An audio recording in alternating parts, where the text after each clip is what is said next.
it up, baby, catch a charge. Extra large and extra hard. Put this cookie right in your face. Swipe your nose like a credit card. Hop on top, I wanna ride. I do a gear, I'm kinda wild. Look at my mouth, look at my thighs. Sweater is wet, come take a dive. Tie me up like I'm surprised. Let's go play, I with the skies. I want you to park that big Mac truck right in this little garage. Make me dream, make it stream. I don't public. I'm like, I'm out of dance moves. You gotta stop this. So I'm very happy and excited because I finally got a new job, and so I won't have to work overtime. So I went in to put 2 weeks' notice with my boss. My dad tells me, now that you've left this place, you gotta write a bunch of jokes about him and tell him it's your stand-up, but I haven't written any yet. But I do want to talk about a policy at my old job. We have a weekly meeting, and it's on Microsoft Teams, and so there's like a chat. And the policy is you put an emoticon for how you're feeling that week. So like people put like a stressed out face or an excited face, whatever. So ever since they started this policy, my emoticon has been a unicorn, because it is a fucking fantasy that they were going to be able to keep me there. Oh, that's good. Oh, I like that. Thank you. But today it was kind of funny because for some reason I put my unicorn and I put a huge smiley face. Nobody put an emoticon today. I intimidated them with that smiley face. Then I put in notice. But so that's my job. I'm leaving. That's consulting in a nutshell for you if you were curious to know about it. I have a lot of political jokes I've written lately. I've done a few sets. I used to get a lot of laughs during my sets, but lately I've just been doing sets that bomb like the American government. And it includes civilian casualties, which is the audience. So I actually sent a set to President Biden with a request for $7 billion in the American spirit of bombing. And he sent back a response that said if I give him 2 proofs of residency from a Ukrainian address, he will cut me a check. I could pay my audience to laugh with that kind of money. We're living in a situation in America. Oh, I actually want to detour off my set, but somebody was talking about the bathroom earlier.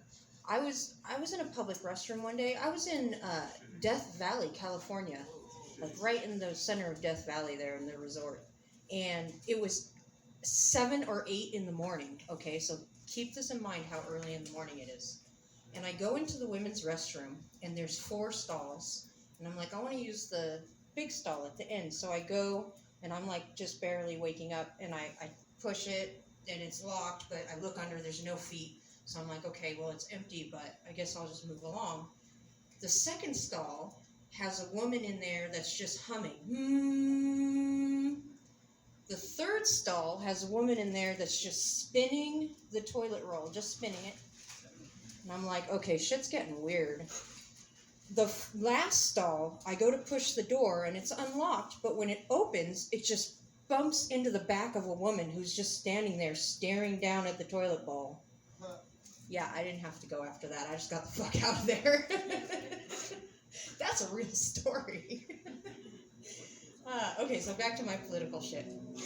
So we live in this country right now where we're having these issues with civil rights, social equality, class equity, and science. It's getting to the point where we might just want to wipe the warning labels off of cleaning products and kind of let society weed itself out.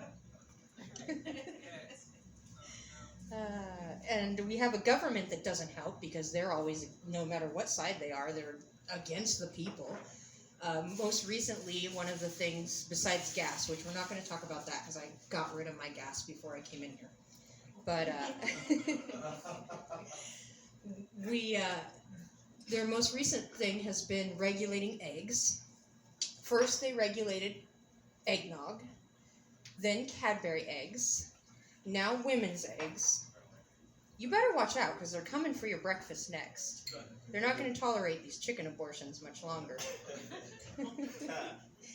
And it's not just a problem with the Republican Party, because the Democratic Party has become the enablers of Republican policy. And their solution to everything is to vote harder. So what does it mean to vote harder? Should I like scrunch my face up while I'm reading the ballot? Should I like grip the pen so tightly that my fingers turn white?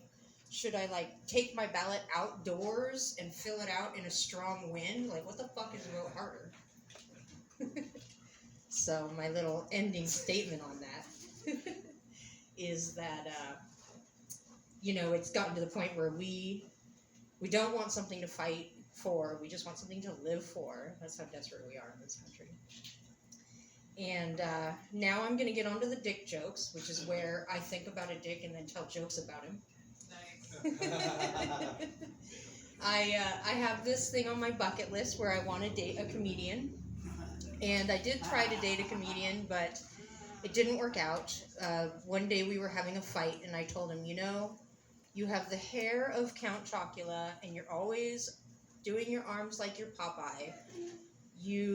I think that your resemblance to cartoon characters is representative of your maturity level. And at that point, he blocked me across all social media and our phones. So I learned that when you fall for a comedian, you go from being a hopeless romantic to someone who's just hopeless. I also tried dating a cop. I met him at a Black Lives Matter protest in 2020. And it was actually going really well. I couldn't believe it. I would sit with him and we would watch all the videos on what it means to defund the police and why we should reform the police and how we can reform the police. And I couldn't believe how open-minded he was until one night he heard the phrase, ACAB, all cops are bastards. And he looked at me and he said, all cops are smarter. And I looked at him and I said, if that were true, you would have said all cops are brainy. And he left me. I have had such bad luck in dating that at this point I'm an agnostic tantric Buddhist, which just means that I haven't had sex in so long that I think my imagination is better than the real thing. About a year in, I switched hands.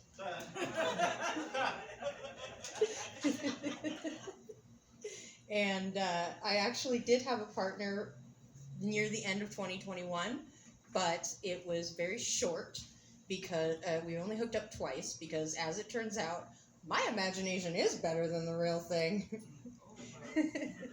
And that is where I'm going to wrap up, so thank you so much. Tell you I got this dream. Gobble me, swallow me, drip down inside of me. Yeah, jump out for you, let it get inside of me. I tell them where to put it, never tell them where I'm about to be. I'll run down on them before I have a night. Running me, talk your style. Fight your up. Ask for a call while you rock that night. While you really ain't never got a one for a thing. You already made it mine before you change. Rose Nicole, everybody.